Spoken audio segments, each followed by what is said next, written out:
कैसे हैं आप सभी लोग। एक बार फिर से स्वागत है आपका हमारे YouTube channel study with Yogesh में।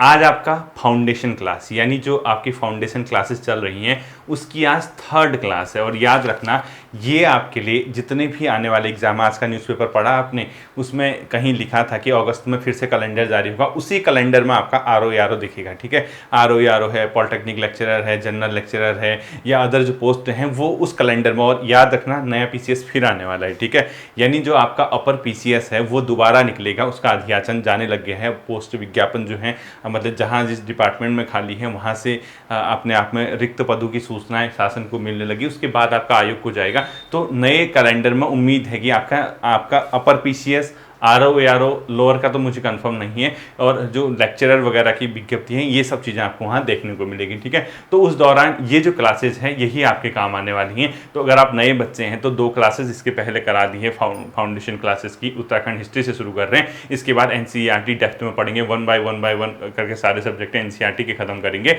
तब जाके हम लोग हर सब्जेक्ट की स्पेसिफिक बुक पढ़ेंगे और हमारा कोर्स जो होगा एंड होगा तब। ठीक है, देखिए आज जो आपका आता है उसके आगे को हम लोग पढ़ेंगे बच्चों। वहां जहां तक हमने पढ़ा था उससे आगे कुड़िंद शासन है, यानी कुड़िंद वंश के बारे में आपका आज से शुरू हो जाएगा। ठीक है, कुड़िंद वंश यानी कुड़िंद राजवंश। ठीक है, क्या आएगा अगला आपका कुड़िंद वंश के बारे में आएगा। और याद रखना जैसे हम लोगों ने जो प्राक ऐतिहासिक या प्री हिस्ट्री या प्रोटो हिस्ट्री जो भी पढ़ा था, ये जो कुड़िंद वंश था इसका जो टाइम पीरियड माना जाता है बच्चों, ठीक है, तीसरी यानी 3rd BC से जो माना जाता है अपना 1 AD तक, यानी तीसरी सदी से दूसरी, यानी दूसरी सदी से तीसरी AD तक, यानी सेकंड दूसरी सदी से, ये लिखो ऐसे लिखूं, सेकंड यानी दूसरी सदी पूर्व से ये माना जाता है तीसरी सदी तक, 3rd AD तक। ठीक है, यानी अपने आप में दूसरी शताब्दी ईसा पूर्व से तीसरी शताब्दी ईसा पूर्व तक मध्य हिमालय के जो कुछ भागों में जो शासन हुआ था वो था कुड़िंद राजवंश। और याद रखना ये जो वंश था ना बच्चों, ये लोग ऐसा माना जाता है कि जब मौर्य शासन कर रहा था पूरे भारत में, उसी समय से अपने आप में स्वतंत्र रूप से इन पहाड़ी इलाकों में, जहाँ मध्य हिमालय है, शिवालिक का तराई का भाग है, उन इलाकों में ही शासन कर रहे थे, जिसके अंदर हिमाचल प्रदेश का क्षेत्र आता है, उत्तराखंड का क्षेत्र आता है, कुछ भाग पंजाब का आता है, कुछ इलाका यूपी सहारनपुर का आता है। तो एक प्रकार से देखा जाए तो कहीं ना कहीं जो मध्य हिमालय है, जैसे हिमालय की अलग अलग श्रेणियां हैं ना, जैसे आप लोगों ने सुना होगा ये कौन सी हिमालय की श्रेणी सबसे ऊपर में है, जिसके अंदर आपको जैसे ये यहाँ से शुरू होते हैं बृहद हिमालय, इसके मध्य या लघु हिमालय, उससे कम ऊंची है शिवालिक हिमालय, उसके नीचे तराई भाबर। तो इन रीजन में यानी इन भागों में जो शासन कर रहे थे, कहीं ना कहीं मौर्य के स्वतंत्र होने, मौर्य के समय से ही ये लोग शासन कर रहे थे। अब हमें हमारे एग्जाम की दृष्टि से क्या आना चाहिए क्या नहीं आना चाहिए उसकी ओर हम लोग बढ़ते हैं। ठीक है, तो एक नोट पॉइंट करके लिखो, नोट करके लिखना पहले। ठीक है, यानी कहीं ना कहीं आपको इसका टाइम पीरियड पता चल जाएगा। नोट करके लिखो, मौर्य काल से ही स्वतंत्र रूप से व्यास के पूर्ववर्ती पर्वतीय भूभाग पर कुलिंद शासन कर रहे थे। ठीक है, लिखो मौर्य काल से ही, जब मौर्य शासन सत्ता में था सेंट्रल लेवल पे, ठीक है, मौर्य काल से ही व्यास नदी, यानी जो आपने व्यास नदी सुनी होगी हिमाचल प्रदेश के इलाकों में, व्यास नदी के पूर्वी भाग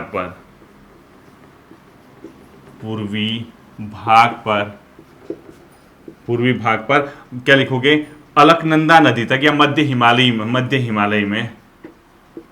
हिमालय क्षेत्र में कुलिंद शासन चल रहा था। ठीक है, कुलिंद शासन अपने आप में क्या था, स्थापित था। तो अब सबसे बड़ी चीज़ आती है कि सर हम इसके बारे में क्या पढ़ें क्या न पढ़ें, हमारे एग्जाम में जो चीज़ आए वो चीज़ हमें बता दीजिए। तो मैं उसी की ओर बढ़ता हूँ। तो आपको ये पता चल जाएगा कि कुलिंद वंश कहीं ना कहीं मध्य हिमालयी भाग में मौर्य काल से ही अपने आप में एग्जिस्ट करता है, कई इसके प्रमाण वगैरह भी मिले हैं। तो इसके बारे में जो हमके सबसे बड़ी मतलब चीज़ है वो ये पढ़ना पड़ेगा, जैसे इनके नाम विभिन्न स्रोत से हमें प्राप्त हुए कि हाँ ये कुलिंद था या क्या नहीं था, यानी कई साहित्यिक सोर्स हैं जहाँ अलग अलग तरीके से, जैसे महाभारत है, पुराण है, इसके अलावा आप अपने आप में पाणिनि का अपने आप ने सुना होगा आपने, ये पाणिनि जी का हो गया, या जो भी है अपने आप में जो किताबें हैं या जो साहित्यिक सोर्स हैं, वहाँ इनका नाम कहीं ना कहीं एक राजवंश का नाम मिलता है। कहीं कुलिंद लिखा होगा, कहीं कुनिंद लिखा होगा, कहीं कुलिंद लिखा होगा।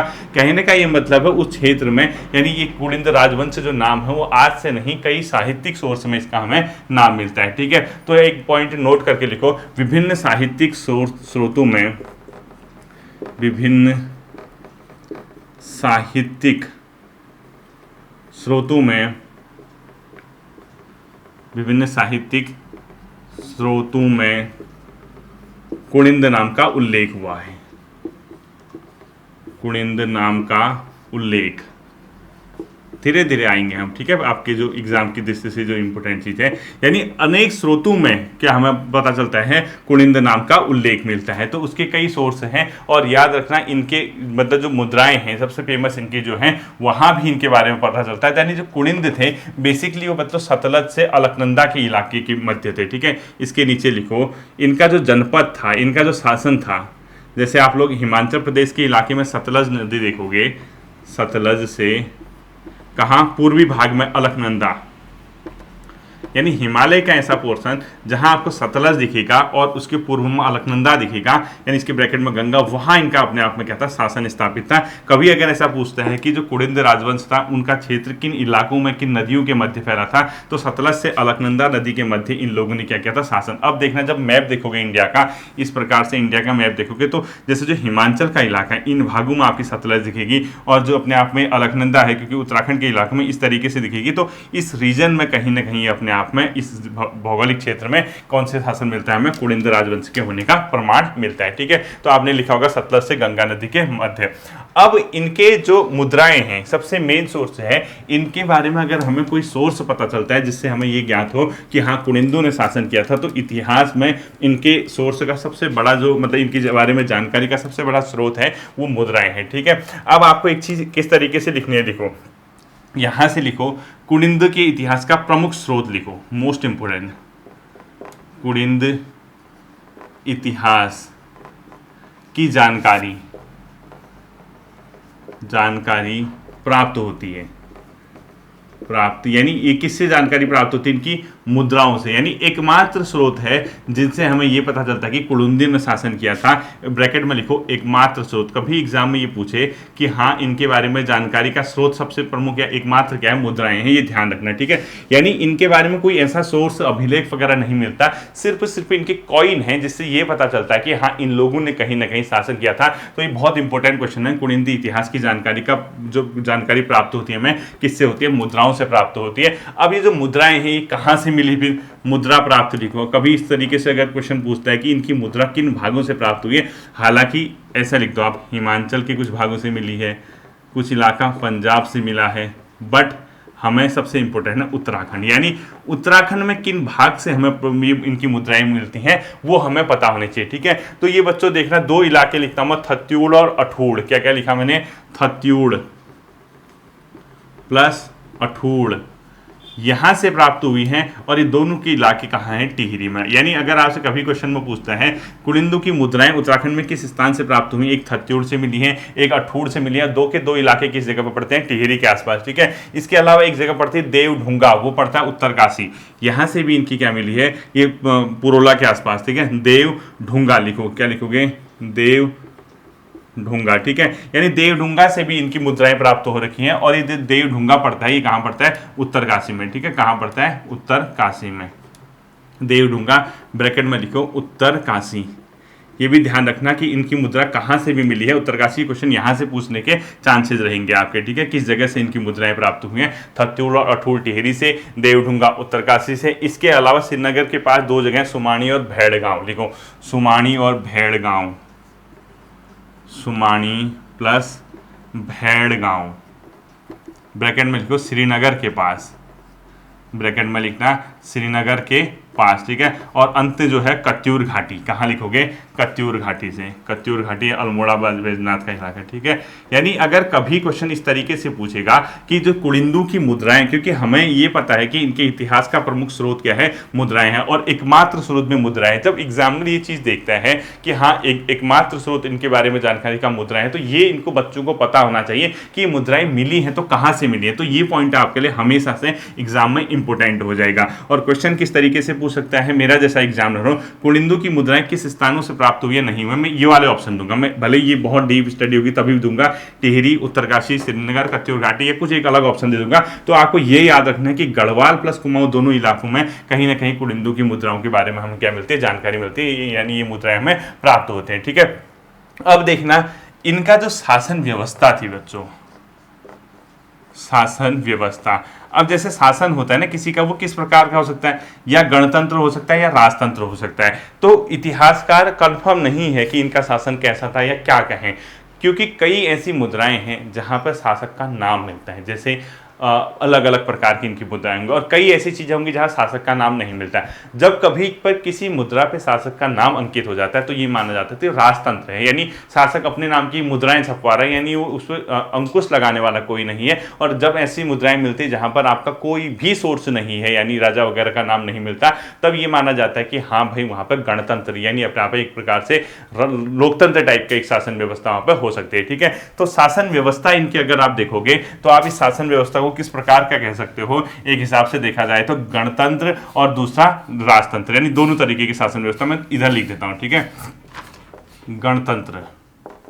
ब्रैकेट में लिखो मौर्य काल तक, यानी जब मौर्य शासन कर रहे थे तब तक यहाँ पर गणतंत्र था। क्यों? क्योंकि इनके जो सिक्के हैं उसमें सिर्फ कुनिंद नाम अंकित मिलता है उस समय। ठीक है, क्या मिलता है, नीचे लिख दो, इनके सिक्कों पर उस समय तक कुनिंद नाम लिखा था, यानी सिर्फ वंश का नाम, राजवंश का नाम लिखा था, कोई राज्य का नाम नहीं था। उसके बाद धीरे धीरे कई राजाओं के नाम उसमें उनके सिक्के पे मिलते हैं, यानी उससे ये पता चलता है कि उस जिस जहां पे वो शासन कर रहे थे यानी उनके जनपद का नाम यानी कुनिंद नाम, इसके अलावा कुनिंद के साथ साथ वहां पर राजा का नाम भी अंकित होता है, तो राजतंत्र की ओर ये इशारा करता है। तो कभी अगर क्वेश्चन पूछेगा कुनिंद शासन किस प्रकार का मतलब माना जा सकता है, तो आप बता सकते हो गणतंत्र के साथ साथ राजतंत्र। ठीक है, यानी शासन व्यवस्था कैसी थी, इस प्रकार की थी। देखो, गणतंत्र प्लस राजतंत्र।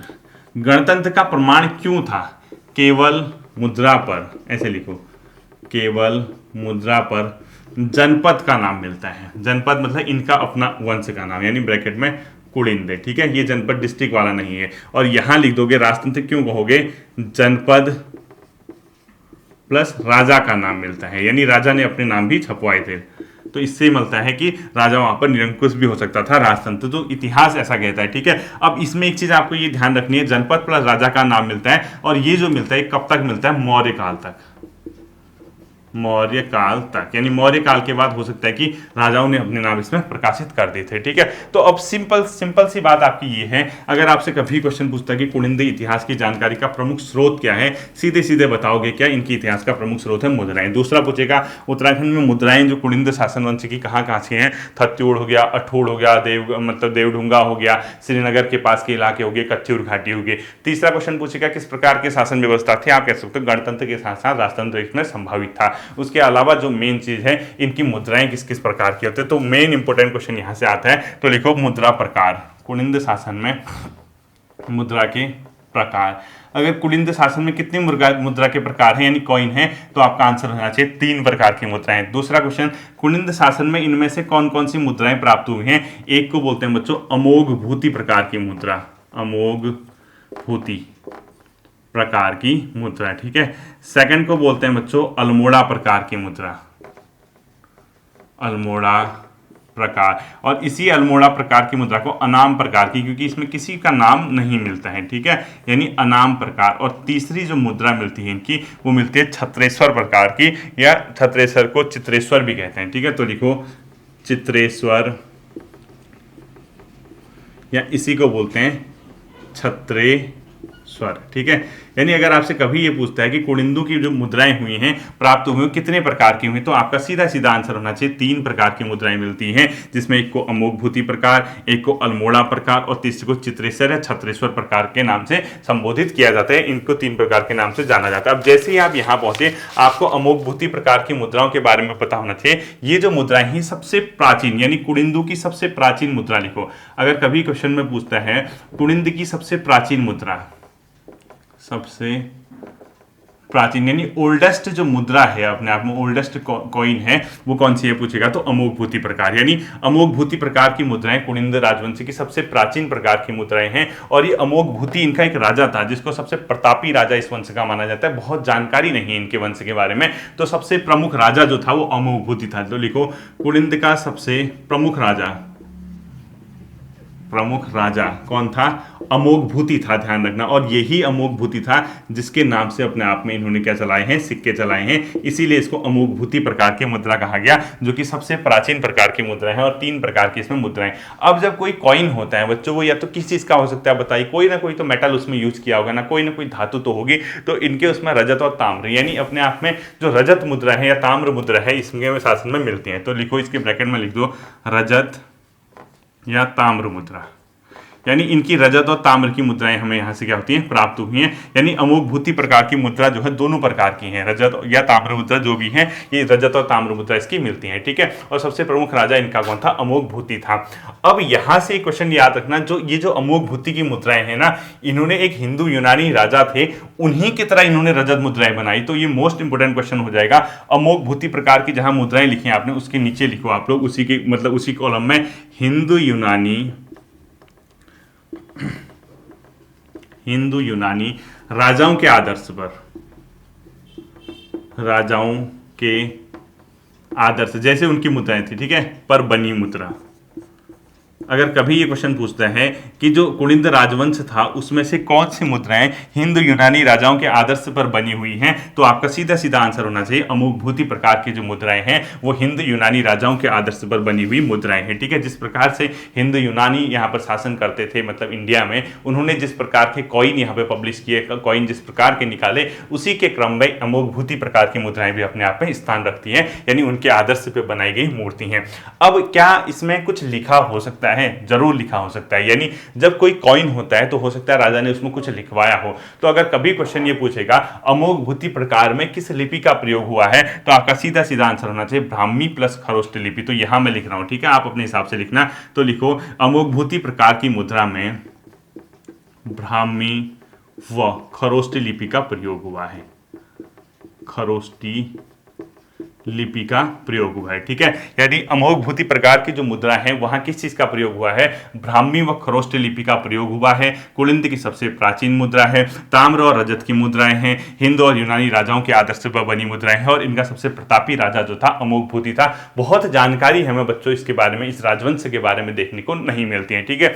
जैसे ही आप यहां तक पहुंचे तो आपको एक चीज और बहुत इंपॉर्टेंट पता होनी चाहिए। जब कोई भी राजा बच्चों मुद्राएं वगैरह पब्लिश करता था, मुद्राएं छपाता था, तो उसमें वो क्या करता था? इसको मैं मिटा देता हूं, ठीक है, आपने इसको नोट कर लिया होगा। जब कोई भी राजा अपने आप में मुद्रा वगैरह पब्लिश करता था तो उसमें किसी न किसी चीज के चित्र या कोई ना कोई स्ट्रक्चर या कोई ना कोई अपने आप में आर्ट या कुछ ना कुछ छपवाता था। तो बहुत डेप्थ में पेपर आ गया, चाहे यूके SSC पूछे या यूके PSC पूछे, उसको लगा कि यार मैं थोड़ा सा डीप में इनको स्टडी मतलब क्वेश्चन पूछता हूं। और वो क्या पूछ सकता है कि अमोघभूति प्रकार की मुद्राओं में इसमें से किस चीज का अंकन नहीं किया गया है। वहां आत्मा परमात्मा के पास चले जाए, वहां बेहोश हो जाओ, उससे पहले आज की क्लास में होश आ जाना चाहिए, आंख में पानी मार लो और ये ध्यान रखना कि हाँ अमोघभूति प्रकार की मुद्राओं में क्या क्या चीज अपने आप में मिलती हैं, ठीक है। जैसे आपने क्या क्या लिखा, मुद्राएं लिखी है ना, कौन कौन सी 3 प्रकार की लिखी हैं?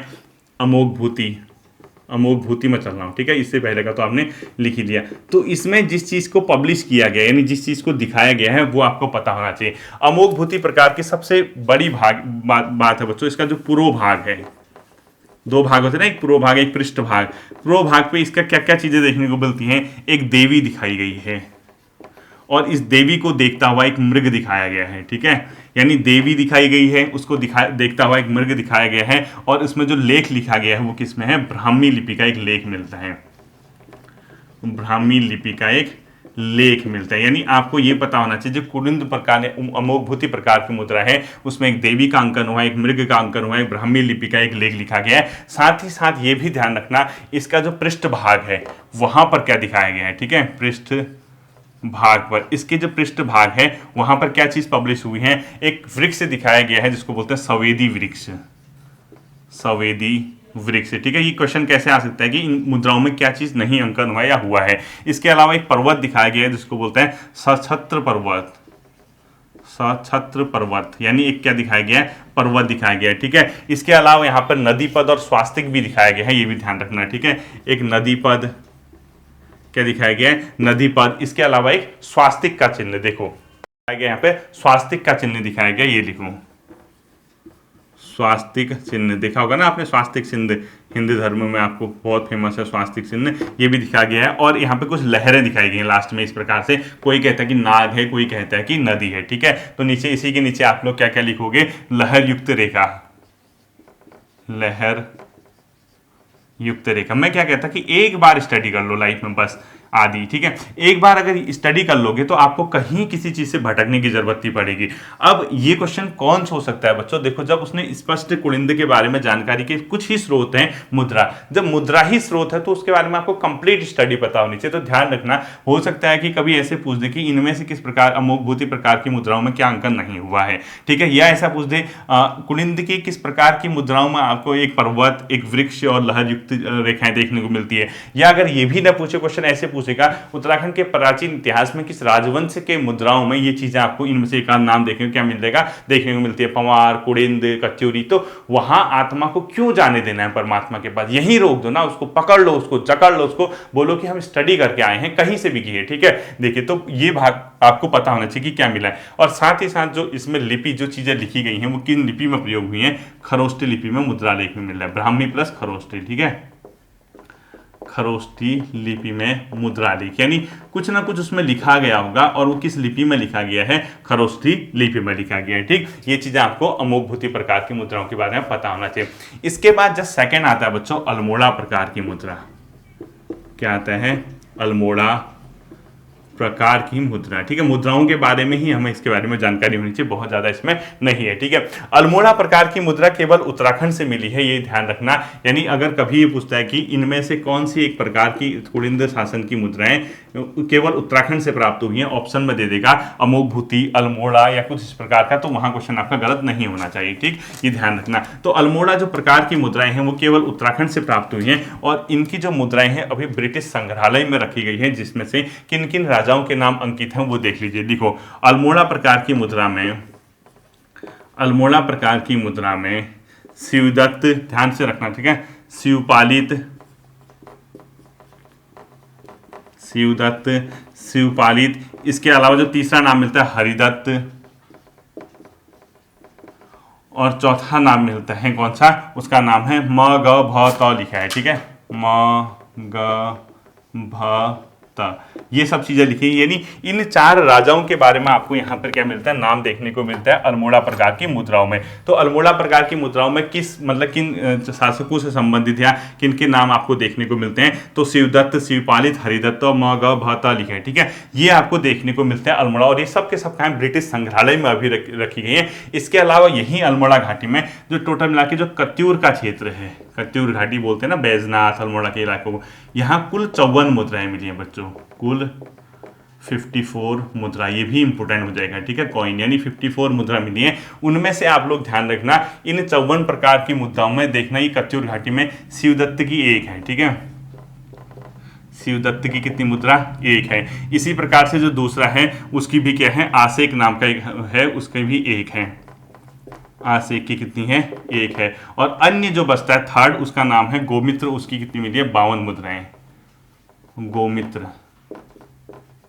इसकी मिली है 52। यानी अगर कभी ये पूछता है कि जो कुलिंद प्रकार की कत्यूर घाटी से कुल कितनी मुद्राएं मिली हैं, 54 मुद्राएं। कुलिंद प्रकार की कत्यूरी घाटी में सबसे सर्वाधिक मुद्राएं किसकी मिली है, गोमित्र की। तीसरा क्वेश्चन, कत्यूर घाटी से जो कुलिंद की मुद्राएं प्राप्त हुई उनमें से किन किन शासकों के हुए, तो शिवदत्त, आसेक और गोमित्र की, और सर्वाधिक किसकी मिली है, मतलब 52 अपने आप में गोमित्र। तो इस प्रकार से आपको कुलिंद की जो अल्मोड़ा प्रकार की मुद्राएं उसके बारे में थोड़ा सा जानकारी मिलती है।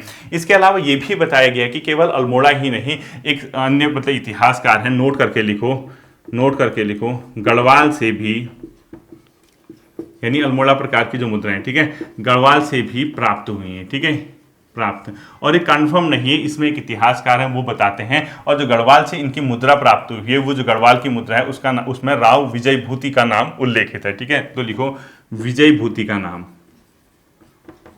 भूति का नाम मिलता है उसमें, ठीक है। अल्मोड़ा प्रकार की जो मुद्रा गढ़वाल से प्राप्त हुई है उसमें किसका नाम मिलता है, विजय भूति का अपने आप में नाम मिलता है, ठीक। इसके बाद बच्चों थर्ड और अंतिम आता है, वो आता है कौन सा, चित्रेश्वर प्रकार या छत्रेश्वर प्रकार की मुद्रा, इसमें कुलिंद शासन वंश की, राजवंश की। तो थर्ड एंड लास्ट लिखो आप लोग, चित्रेश्वर प्रकार की मुद्रा, चित्रेश्वर, ठीक है, इसी चित्रेश्वर को बोलते हैं बच्चों छत्रेश्वर प्रकार की मुद्रा। क्या बोलते हैं इसको? छत्रेश्वर प्रकार की मुद्रा भी बोला जाता है। ठीक, अब देखना है जब चित्रेश्वर प्रकार की मुद्रा है, जो मैंने अल्मोड़ा वाला कराया था अनाम, ये है वो अनाम मुद्रा। ठीक है, अल्मोड़ा वाले को हटा के इसमें कर देना अनाम, ब्रैकेट में लिखो अनाम, अल्मोड़ा वाले से हटा देना है। ठीक है, अनाम प्रकार की मुद्रा इसको कहते हैं चित्रेश्वर या छत्रेश्वर, उसको हटा देना जो अल्मोड़ा वाला का था, उसको करेक्ट कर लेना है। ठीक है, अनाम प्रकार की ये मुद्राएं हैं। अब इसमें सबसे पहले आपको ये पता होना चाहिए, इसी मुद्रा में एक शिव को दिखाया गया है, शिव को त्रिशूल पकड़े हुए, त्रिशूल पकड़े हुए दिखाया गया है, पकड़े हुए दिखाया गया। ये ध्यान रखना आपको, शिव को त्रिशूल पकड़े हुए कौन सी मुद्रा में दिखाया गया है? चित्रेश्वर या छत्रेश्वर प्रकार की मुद्रा में क्या दिखाया गया है? शिव को त्रिशूल पकड़े हुए दिखाया गया है। और यहाँ पर इसको अन्य नाम बोला गया स्थानक शिव प्रकार की मुद्रा, इसी को बोलते हैं स्थानक शिव प्रकार की मुद्रा। स्थानक शिव प्रकार की मुद्रा किसका नाम है? अगर कभी पूछेगा तो ध्यान रखना, चित्रेश्वर या छत्रेश्वर प्रकार की मुद्रा का नाम है स्थानक शिव प्रकार की मुद्रा। ठीक, और ये जो मुद्राएं हैं ये यौधेय शासक कभी हुआ करते थे, उनकी मुद्राओं से प्रभावित हैं। तो लिखो यौधेय की मुद्राओं से प्रभावित, यौधेय की मुद्राओं से प्रभावित, मुद्राओं से जो प्रभावित हुई हैं और वही है। और इसमें भी जो आपको नोट करके लिखो, मैंने आपको अमोघ भूति प्रकार की मुद्रा में बताया था ना, पर्वत दिखा, वृक्ष दिखा, देवी दिखी, उसी प्रकार की चीजें इसमें भी कॉइन में क्या हुई है? अपने आप में छपी हुई हैं। तो एक नोट करके पॉइंट लिख दो, इसमें भी अमोघ भूति प्रकार के तरह पृष्ठ भाग पर क्या दिखाए गए? चित्र दिखाए गए। तो नोट करके लिखो, अमोघ भूति प्रकार की मुद्रा की तरह, अमोघ भूति प्रकार से पृष्ठभाग पर भी, पृष्ठभाग पर चित्र लिख दो। ठीक है, यानी समझ जाओगे आप कि जिस प्रकार से अमोघ भूति प्रकार की मुद्राओं में आपको चित्र देखने को मिलते हैं, इसमें भी जो है अपने आप में चित्रेश्वर या छत्रेश्वर मुद्राओं में देखने को मिलते हैं। ठीक है, अब याद रखना, कभी कभी एक क्वेश्चन ये पूछता है, अब ये तो मुद्राओं के बारे में हो गया, अब एक क्वेश्चन लिखो, हिंद यूनानी खंडहर पर, यानी जब हिंद यूनानी शासन की स्थापना खत्म हो गई थी, ठीक है, हिंद यूनानी खंडहर पर, हिंद यूनानी खंडहर पर, हिंद यूनानी साम्राज्य की खंडहर पर अल्पकाल हेतु कुलिंद की स्थापना किसने की? लिखो, एक क्वेश्चन फॉर्म पे लिखो, हिंद यूनानी साम्राज्य के खंडहर पर, यानी जब वो एंड हो गया था, ठीक है, साम्राज्य के खंडहर पर अल्पकाल हेतु कुलिंद की स्थापना, अल्पकाल हेतु कुलिंद की स्थापना किसने की थी? कुलिंद की स्थापना किसने की थी? अगर ये क्वेश्चन पूछेगा तो अमोघ भूति ने की थी। किसने की थी? अमोघ भूति ने की थी। ये आपको ध्यान रखना है। ठीक है, अमोघ भूति ने कुछ समय के लिए इसकी स्थापना की थी, याद रखना। और कुलिंद का विस्तार अगर कभी पूछेगा, विस्तार भी पता होना चाहिए। कुलिंद कहाँ से कहाँ फैले थे? ठीक है, हिमाचल के इलाके में थे, हिमाचल के अलावा उत्तराखंड के इलाके, पंजाब और यूपी। ठीक है, हिमाचल, उत्तराखंड, PNB लिख दिया, ठीक है, PN लिख दिया, पंजाब समझ जाना, और सहारनपुर लिख दो, क्योंकि अपने आप में यूपी में पड़ता है सहारनपुर। ये जो अपने आप में तराई का इलाका है, उस इलाके में भी इनका राज्य का क्या था? विस्तार था। और अगला लिखो, कुलिंद मुख्यतः क्या करते थे? कुलिंद का मुख्य व्यवसाय लिख दो, कुलिंद व्यापार प्रधान था इनका। ठीक है, कृषि नहीं था इनका, व्यापार प्रधान था, यानी अपने आप में इनकी जो अर्थव्यवस्था थी वो क्या थी? व्यापार प्रधान थी। और अंतिम क्वेश्चन लिखो, सेन चित्ती कहाँ से मिला है? कुलिंदकालीन सेन चित्ती ये मिला है बच्चों देवढूंगा उत्तरकाशी से, देवढूंगा ब्रैकेट में लिखो उत्तरकाशी। ये था आपका कुलिंद। ठीक है, यानी आपको जो क्वेश्चन पूछता है, प्रथम ऐतिहासिक राजवंश जो पूछता है वो कुलिंद ही था उत्तराखंड में। ठीक है, एक नोट करके लिखो, प्रथम ऐतिहासिक राजवंश का नाम से भी इसको जाना जाता है। तो ये था आपका कुलिंद। अब कुलिंद का यानी व्यापार प्रधान क्यों लिखाया है?